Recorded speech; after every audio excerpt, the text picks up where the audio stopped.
সকাল সকাল উঠে অনেক কাজ থাকে, যেমন ছেলের স্কুল এবং ঘরের বাসি কাজ সব কিছু সেরে ছেলের টিফিন ওকে স্নান করিয়ে রেডি করিয়ে স্কুলে পাঠাতে হয়। গুড মর্নিং সকলকে। আমার চ্যানেলে এটা আমার নতুন ব্লগ ভিডিও। আশা করছি আপনারা বুঝতেই পেরেছেন আমার ক্যাপশনটা দেখে। আমি চন্দ্রিমা, ছোট্ট দক্ষিণ চব্বিশ পরগনার ছোট্ট একটি জেলা থেকে গ্রামে থাকি। আমার বাড়িতে আমি এবং আমার ছেলে দুজনে থাকি। আমার স্বামী কাজের সূত্রে কলকাতাতে থাকে। সকাল সকাল উঠে তো আমি আমার কাজবাজ শুরু করে দিয়েছি। ছেলে এখনও ঘুমাচ্ছে, তো আজ একটু শরীরটা খারাপ বলে ও স্কুলে যাবে না বলল, ওই জন্য ওকে আর তুলিনি। তো আমি আমার কাজগুলো করে নিচ্ছিলাম। রাতে টেবিলে খাওয়া হয়েছিল, টেবিলগুলো পরিষ্কার করে নিচ্ছি। আর এগুলো নিতে হয় যেহেতু আমার অ্যালবেস্টারের ঘর, তো পোকামাকড় এটা সেটা যাওয়া আসা করলে তখন ওখানে খাওয়া হয় বসে, ওই জন্য আমরা পরিষ্কার করে নিই প্রতিদিনই, যখনই খাওয়া হয় পরিষ্কার করে নিই। আর দেখো বন্ধুরা, সকালে সবটুকু দেখাতে পারলাম না। স্নান করে একেবারে সিঁদুর টিঁদুর পরে তারপরে তোমাদের সামনে আসলাম। তারপরে বিছে বেড কভারটা তুলে দিয়েছি। 2-3 দিন পর পরই আমি বেড কভার চেঞ্জ করি। ছেলে উঠে গেছে, ছেলেকে ডাকছি, ওঠো বাবা বলে বলে উঠলো। অনেকবার বলার পরে শরীরটা খারাপ লাগছে, পেটটা ব্যথা ব্যথা করছে, উঠতে চাইছে না। তবুও দেখো কেমন একটা করছে বারবার। তো আমি বললাম আমি বেড কভারটা পেতে নিই, তারপরে তুমি শুয়ো। তাড়াতাড়ি করে বেড কভার পেতে ও এখন একটু জল দেবো, ওকে জল খাবে। জল খাওয়ার পরে ও ব্রাশ ট্রাশ করবে, তারপরে আমি ওর টিফিনগুলো করে দেবো। ও সকালে যথারীতি হয়তো অনেকে শুনলে হাসবে, কিন্তু ও সকালে সত্যিই পান্তা খেয়ে স্কুলে যায়, অন্য কিছু খেতে চায় না। ওর পাপা হরলিক্স এনে দিয়েছে, আরও অন্য খাবার টাবার আছে, দুধ থাকে, কিন্তু খেতে চায় না। ও পান্তা খেয়েই স্কুলে যায়। তো আজ সকালে যেহেতু আমি রাখিনি ওর জন্য পান্তা, তো আমি বলছি হরলিক্স খেয়ে নাও, তো বলছে না আমি হরলিক্স খাবো না। তা আমার শাশুড়ি পেট ব্যথা করছে বললো, আমার শাশুড়ি রুটি দিয়ে গেছিলো, তো বললো আমাকে ডিম টোস্ট করে দাও, এদিকে ওর পেট ব্যথা হচ্ছে। তা আমি বললাম ঠিক আছে, 1 গ্লাস জল খেয়ে নাও, জল খেয়ে নিয়ে তারপরে ব্রাশ ট্রাশ করে নাও। জল খেয়ে বসে আছে। আর ঘুম থেকে উঠলে প্রতিদিন ওকে আমার একটু এরকম আদর করে দিতে হয়, আদর না করলে হয় না। বাবুর ঘুম থেকে উঠলে আমাকে একটু ভালোবাসবে। ও আমাকে আবার ভিডিও করতে মানে উৎসাহিত করছে। আমি ফোনটা বন্ধ করে যখন রাখছি, ও আমাকে বলছে মা ভিডিও করো। ভিডিও করে তো সবাই বড়লোক হয়, যদি আমরাও একটু বড়লোক হই। বাচ্চা মানুষ তো, ছোট মানুষ, ওর মনে যেটা এসছে বলেছে। ও আমাকে মাঝে মাঝে বলে মা অনেককে দেখি ভিডিও করে, তাদের 2তলা 3তলা বাড়ি, কত সুন্দর ঘর, আমাদের ওরকম হবে বলো মা তুমি ভিডিও করলে। জানি না কি হবে। সবাই তোমরা যদি বন্ধুরা সবাই আমার পাশে থাকো, আমি নিশ্চয়ই এগিয়ে যেতে পারবো। আমার চ্যানেলে এটা আমার ফার্স্ট ভিডিও, ব্লগ ভিডিও। যদি ভালো লাগে ব্রাশটাকে ধুয়ে ছোট্ট একটা কমেন্ট করে দিও, তাহলে মনে করবো, আশা করছি তোমাদের ভালো লেগেছে।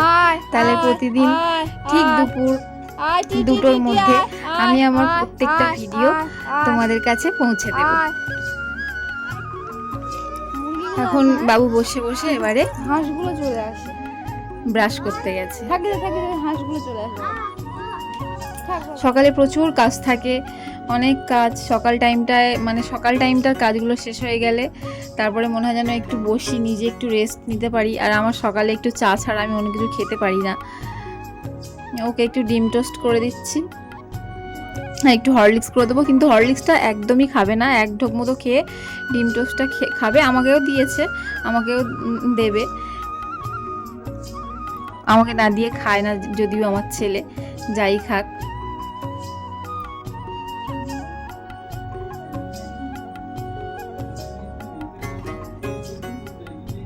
আমি গ্রামের মেয়ে, ছোট্ট একটা গ্রামের মেয়ে। আমি অত কিছু ভালো বুঝি না ইউটিউবের ব্যাপারে, মানে সবাই ভিডিও করে, তাই আমিও মনে করলাম যদি আমিও ভিডিও করে তোমাদের মতো একটু এগিয়ে যেতে পারি, আমার জীবনটা যদি আর একটু ভালো হয়, রঙিন হয়, আমার বাচ্চাটাকে যদি ভালো করে মানুষ করতে পারি।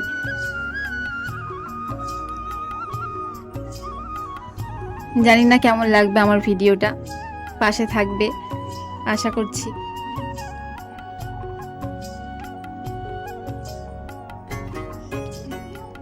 আমার অনেক দিনের শখ, আমি এপি ব্লগকে দেখি, তুষার ব্লগকে দেখি, আমি সবাইকে দেখি, ওই দাদা ভাইটা, তারপরে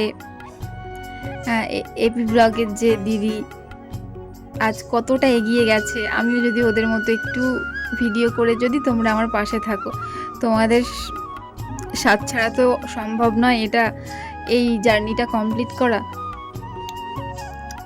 জানি না কি কত দূর যেতে পারবো। তো ওকে দিয়ে দিয়েছি, ও মজা করতে করতে খাচ্ছে, আমাকেও দিয়েছে একটা, আমি তো চা খাচ্ছি আর গল্প করছে, বলছে তোমরা খাবে তোমরা খাবে বারবার বলছে। খালি গায়ে বলে ও ভিডিও করতে চাইছিল না, বলছিল না আমি খালি গায়ে আছি মা, তুমি ভিডিও করবে না।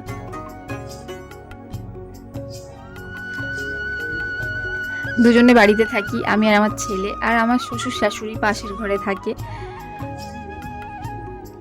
তো ওকে নিয়েই আমার সারাটা দিন কেটে যায়।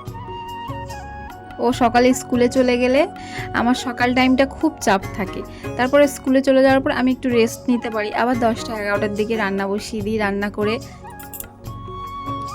আবার রান্না হয়ে গেলে তখন আমি আবার অনেকটা টাইম রেস্ট পাই।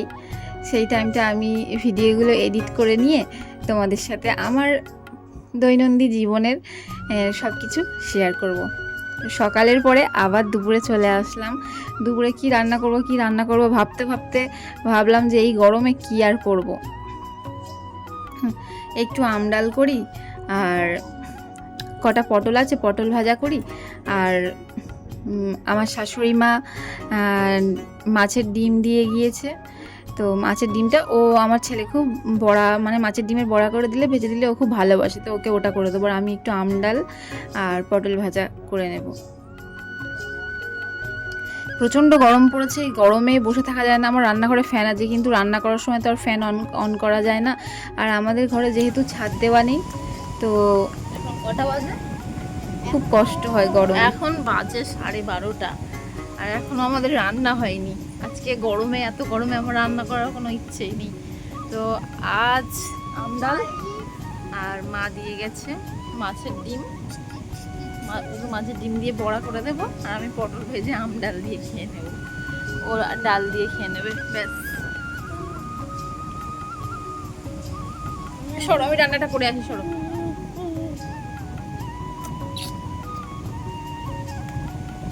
দুপুরের রান্নাটা তোমাদের সঙ্গে আমি দেখাতে পারলাম না, ভাগ করে নিতে পারলাম না, প্রচণ্ড গরমে তো আমি তাড়াতাড়ি করে, ছেলে বাড়িতে আছে তো ওই জন্য তাড়াহুড়ো করে রান্নাটা করে নিলাম। তবুও বলছিল মা তুমি রান্না করার সময় ভিডিওটা করলে না, তো ও ভাত খাওয়ার সময় ও দেখাতে বারণ করলো, ওই জন্য ওকে আমি দেখালাম না। ও ঠিক স্বাচ্ছন্দ্যবোধ মনে করছিল না, মানে খালি গায়ে ছিল, তার মধ্যে ভাত খাচ্ছে, ওই জন্য পছন্দ করলো না। ও টিভি দেখতে দেখতে ভাত খায়, আমিও তাই গান শুনতে শুনতে ভাত খাই, তো ও কার্টুন দেখছে বলে আমি আর দেখছিলাম এদিকে ঘুরে, আমি আপন মনেই খাই। আজকের ভিডিওটা এখানেই শেষ করলাম, যদি তোমাদের ভালো লাগে পাশে থাকবে। ধন্যবাদ, রাধে রাধে।